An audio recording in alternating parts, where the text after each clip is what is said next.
من غالي عالفطرة نضوى أول وتالي الدم كتبنا أغلى من غالي عالفطرة نضوى أول وتالي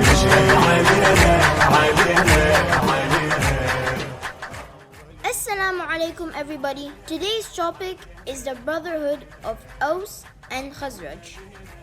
One day, some men of Bani Aws and Bani Khazraj were sitting together. The unity and brotherhood of the members of this group, who had been till a few days back the bloodthirsty enemies of one another, was very much disliked by a mischievous Jew who had joined them with a view to start the evil plot of creating dissension and discord among the Muslims. He reminded the men of Bani Aws and Bani Khazraj of the bitter memories of the past wars between the two tribes and narrated in detail the events of the Battle of Burtha, in which Bani Aws had eventually emerged victorious. He dilated upon these old and long forgotten events so much that strife and self-glorification started between the two groups of Muslims, Aws and Khazraj.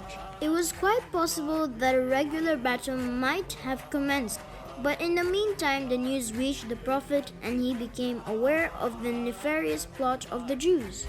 He therefore reached the spot with some of his companions and reminded the two groups of the aim of Islam, and his own sublime program said, "Islam has made you brothers of each other and has made all the enmities and the grudges a forgotten thing of the past." He counseled them for some time and reminded them of the result of their discord. Suddenly, all of them began to cry and weep and embraced one another to strengthen their brotherhood and prayed to Allah for forgiveness. The moral of the story is to always have unity and brotherhood.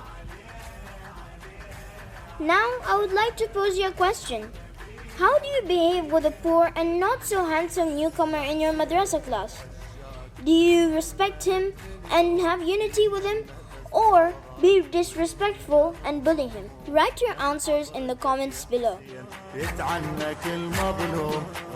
Thank you for watching. Wassalamu alaikum wa rahmatullahi wa barakatuh. صلوات صلوات صلوات صلوات صلوات صلوات صلوات